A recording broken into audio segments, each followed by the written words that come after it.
केजरीवाल की गिरफ्तारी से बौखलाया विदेशी मीडिया। क्या विदेशों से है अरविंद केजरीवाल का रिश्ता? क्यों विदेशों को केजरीवाल की गिरफ्तारी से लगी मिर्ची? अमेरिका को भारत ने ऑफिस बुलाकर जमकर लताड़ा। नमस्कार, मैं हूं सायमा और आप देख रहे हैं टर्निंग पॉइंट। अभी कुछ वक्त पहले ही झारखंड के मुख्यमंत्री रहे हेमंत सोरेन को ईडी ने गिरफ्तार किया था, लेकिन उस वक्त जर्मनी या अमेरिका को कोई परेशानी नहीं हुई और उनकी तरफ से कोई बयान भी सामने नहीं आया। लेकिन दिल्ली के मुख्यमंत्री अरविंद केजरीवाल की गिरफ्तारी के बाद पश्चिमी देशों में खलबली मची हुई है। तो सवाल तो बनता है कि आखिर ये रिश्ता क्या कहलाता है।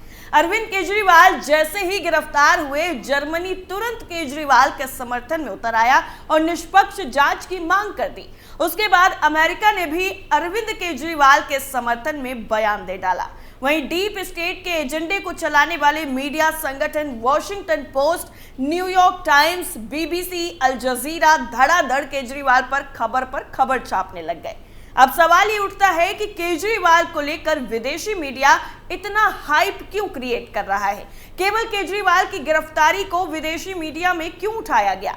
क्या केजरीवाल के साथ विदेशी ताकतों के हित जुड़े हुए हैं? अमेरिका को केजरीवाल से इतनी हमदर्दी क्यों? अरविंद केजरीवाल की गिरफ्तारी पर अमेरिकी विदेश मंत्रालय के प्रवक्ता ने टिप्पणी की। प्रवक्ता ने कहा कि केजरीवाल की गिरफ्तारी पर हमारी करीबी नजर है। उन्होंने कहा कि हम निष्पक्ष और पारदर्शी कानूनी प्रक्रिया की उम्मीद करते हैं। अब यहाँ सवाल ये उठता है कि अमेरिका को केजरीवाल से इतनी हमदर्दी क्यों है? अमेरिका ने यही टिप्पणी हेमंत सोरेन की गिरफ्तारी पर तो नहीं की थी। केजरीवाल की गिरफ्तारी पर टिप्पणी करने से साफ होता है कि उनका कोई लाभ जरूर जुड़ा हुआ है। अमेरिका में रह रहे खालिस्तानी आतंकवादी गुरपंत सिंह पन्नू ने जिस तरीके से केजरीवाल को फंडिंग करने के खुलासे किए हैं, उससे भी साफ तौर पर नजर आता है कि केजरीवाल किसी अंतरराष्ट्रीय इकोसिस्टम के लिए काम कर रहे थे। इसका खुलासा जांच के बाद ही हो सकता है। दिल्ली के मुख्यमंत्री अरविंद केजरीवाल की गिरफ्तारी को लेकर अमेरिका की टिप्पणी पर भारत ने सख्त नाराजगी जाहिर की है। दिल्ली में विदेश मंत्रालय ने 27 मार्च को अमेरिका के कार्यवाहक मिशन उप प्रमुख ग्लोरिया बर्बेना को तलब किया। मुलाकात तकरीबन 40 मिनट तक चली। केजरीवाल की गिरफ्तारी पर जर्मनी के विरोध पर भारत की आपत्ति के बारे में पूछने पर अमेरिकी विदेश विभाग के प्रवक्ता ने कहा कि इसके लिए आपको जर्मनी के विदेश मंत्रालय से बात करनी होगी कि उनकी भारत सरकार के साथ क्या बातचीत रही है। जर्मनी की टिप्पणी पर भारत ने जताया विरोध। इससे पहले आपको बता दें कि जर्मन विदेश मंत्रालय के एक प्रवक्ता ने केजरीवाल की गिरफ्तारी पर टिप्पणी करते हुए कहा था कि भारत एक लोकतांत्रिक देश है। हम उम्मीद करते हैं कि न्यायपालिका की स्वतंत्रता और बुनियादी लोकतांत्रिक सिद्धांत से संबंधित मानकों को इस मामले में भी लागू किया जाएगा। भारत ने इस मामले में नई दिल्ली जर्मन दूत को तलब कर कड़ा विरोध दर्ज कराया। भारतीय विदेश मंत्रालय ने बयान जारी कर कहा कि नई दिल्ली के जर्मन दूतावास के उप प्रमुख को तलब कर उनके सामने कड़ा विरोध दर्ज कराया गया है और बताया गया है कि ऐसी टिप्पणी को भारत न्यायिक प्रक्रिया में हस्तक्षेप के रूप में देखता है। वॉशिंगटन पोस्ट ने छापी केजरीवाल पर 7 रिपोर्ट। केजरीवाल की गिरफ्तारी पर डीप स्टेट किस तरीके से सक्रिय हो गया है, उसे एजेंडा आधारित पत्रकारिता करने वाले मीडिया संगठनों की खबरों से समझ सकते हैं। वो किस तरीके से नैरेटिव बना रहे हैं, ये भी ध्यान देने के लायक है। वॉशिंगटन पोस्ट ने अब तक केजरीवाल की गिरफ्तारी पर 7 रिपोर्ट प्रकाशित की हैं। इसी तरह अल जजीरा ने 4 रिपोर्ट प्रकाशित की हैं। ये आम आदमी पार्टी के धरना प्रदर्शन को भी कवर कर माहौल बनाने में जुटे हुए हैं। वॉशिंगटन पोस्ट ने लिखा है कि विपक्ष पर कार्रवाई, भारत ने दिल्ली के मुख्यमंत्री को गिरफ्तार कर लिया। हालांकि इस मामले में केजरीवाल की भूमिका और दोष स्पष्ट नहीं है। हाल ही के महीनों में विपक्षी दलों ने प्रधानमंत्री नरेंद्र मोदी की भाजपा पर राजनीतिक प्रतिद्वंदियों पर व्यक्तिगत रूप से दबाव डालने के लिए संघीय जांच एजेंसियों का गलत तरीके से उपयोग करने या 19 अप्रैल से शुरू होने वाले महत्वपूर्ण राष्ट्रीय चुनाव से पहले उन्हें जेल में डालने का आरोप लगाया है। इतना ही नहीं, न्यूयॉर्क टाइम्स की रिपोर्ट में लिखा गया है कि भारतीय विपक्षी दलों का कहना है कि जैसे जैसे मतदान नजदीक आ रहा है, उन्हें परेशानियों का सामना करना पड़ रहा है। विशेषज्ञों ने सीएम अरविंद केजरीवाल की गिरफ्तारी को आगामी लोकसभा चुनाव से पहले विपक्ष को नुकसान पहुंचाने के लिए मोदी सरकार का कदम बताया है। बीबीसी ने लिखा है कि दिल्ली के मुख्यमंत्री अरविंद केजरीवाल को भ्रष्टाचार के आरोप में गिरफ्तार किया गया। आपका दावा है कि विधानसभा में अपनी प्रमुख स्थिति के बावजूद भाजपा दिल्ली सरकार को गिराना चाहती है।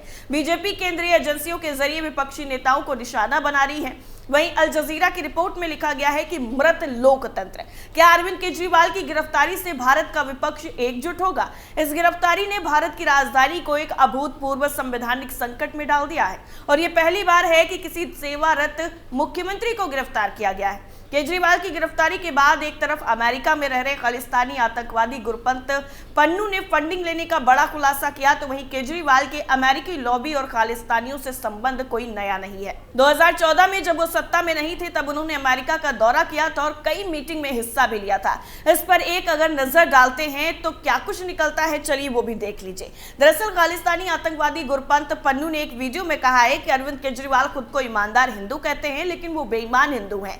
जब 2014 में उनके पास सत्ता नहीं थी तब उन्होंने अमेरिका आकर न्यूयॉर्क में खालिस्तानियों से वादा किया था कि अगर उनकी सरकार बनी तो प्रोफेसर देवेंद्र पाल सिंह भुल्लर को 5 घंटे में छोड़ दिया जाएगा।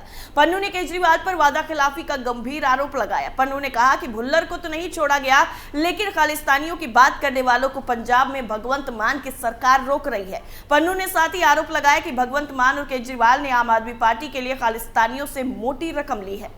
पन्नू ने कहा है कि 2014 से 2022 के बीच में खालिस्तानियों ने आपकी सरकार बनाने के लिए $16 मिलियन यानी 133 करोड़ रुपए की मदद दी। भारतीय लिबरल पार्टी के प्रेसिडेंट और आम आदमी पार्टी से स्थापना के शुरुआती दिनों में जुड़ने वाले डॉक्टर मुनीश कुमार रायजादा ने भी पन्नू के केजरीवाल पर खुलासों के बाद कई ट्वीट्स किए हैं। रायजादा 21 सालों तक अमेरिका में रहे और पेशे से चिकित्सक हैं। जब 2014 में केजरीवाल न्यूयॉर्क यात्रा पर गए थे, वो ज्यादातर उनके साथ ही रहा करते थे। उन्होंने केजरीवाल यात्रा से संबंधित कई फोटो भी पोस्ट किए हैं, जिससे ये साफ हो जाता है कि पन्नू ने जो कहा है वो कहीं ना कहीं सच जरूर है। पैसे के बदले किसी आतंकवादी को छोड़ने का आश्वासन देना ये तो सरासर देश के साथ गद्दारी हुई। मुनीश रायजादा ने ट्वीट कर लिखा है कि दिल्ली विधानसभा चुनाव जनवरी-फरवरी 2015 में होने वाले थे और अरविंद केजरीवाल को कोलंबिया विश्वविद्यालय न्यूयॉर्क के छात्रों को संबोधित करने का निमंत्रण मिला। उनके IIT बैचमेट राजीव सराफ आपके फंड को संभाल रहे थे। वो आप में आधिकारिक पद नहीं थे।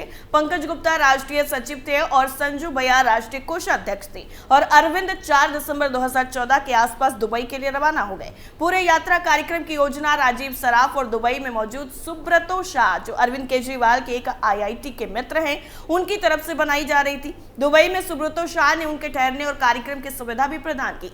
सुब्रतो शाह ने एक ईमेल प्रसारित किया। ईमेल में रायजादा भी शामिल हैं, जिसमें उन्हें अमेरिकी कार्यक्रम के बारे में विस्तार से बताया गया और वो चाहते थे कि अरविंद शिकागो आए, यानी कि मैं शिकागो में था और इस शहर के भारतीय प्रवासी भी आपका जोरदार समर्थन कर रहे थे, लेकिन शिकागो को छोड़ दिया गया और यह निर्णय लिया गया कि अरविंद केवल न्यूयॉर्क में ही रहेंगे। मुनीश रायजादा ने यह भी कहा है कि चूंकि शिकागो यात्रा रद्द कर दी गई थी, इसलिए मैंने 6 दिसंबर की सुबह शिकागो से न्यूयॉर्क के लिए उड़ान भरी और मैंने अरविंद केजरीवाल के एक दूसरे IIT बैचमेट और अमेरिका और भारत में व्यापार करने वाले एक स्थापित व्यवसायी सुरेश रेड्डी के साथ एक होटल में चेक इन किया। अरविंद और राजीव सराफ 7 दिसंबर की सुबह बिजनेस क्लास से न्यूयॉर्क पहुंच गए। इस बीच में स्थानीय गुरुद्वारा सदस्यों ने अरविंद की न्यूयॉर्क के एक स्थानीय गुरुद्वारे की यात्रा के लिए हमसे संपर्क भी किया था और उनसे मिलने का उत्साह इतना था कि हम अनुरोध के आगे झुक गए थे। मुझे ये विवरण याद नहीं है कि सिख समुदाय से किसने हमसे संपर्क किया।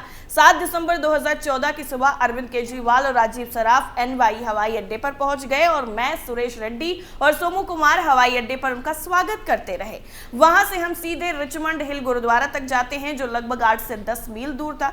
मुनीश रायजादा ने यह भी बताया है कि गुरुद्वारा पदाधिकारियों ने मुझसे पहले ही चर्चा कर ली थी कि वो चाहते थे कि वो सीधे गुरुद्वारा आए। खैर, उनकी इच्छा के मुताबिक ही हम सीधे रिचमंड गुरुद्वारे की तरफ चल पड़े और गुरुद्वारे में जबरदस्त प्रतिक्रिया भी देखने को मिली थी। सिख नेता उनका स्वागत करने के लिए काफी उत्साहित थे। वहां आप यानी अरविंद, मुझे और सुरेश को नाश्ता करते हुए देख सकते हैं, जिसका फोटो भी रायजादा ने पोस्ट किया है।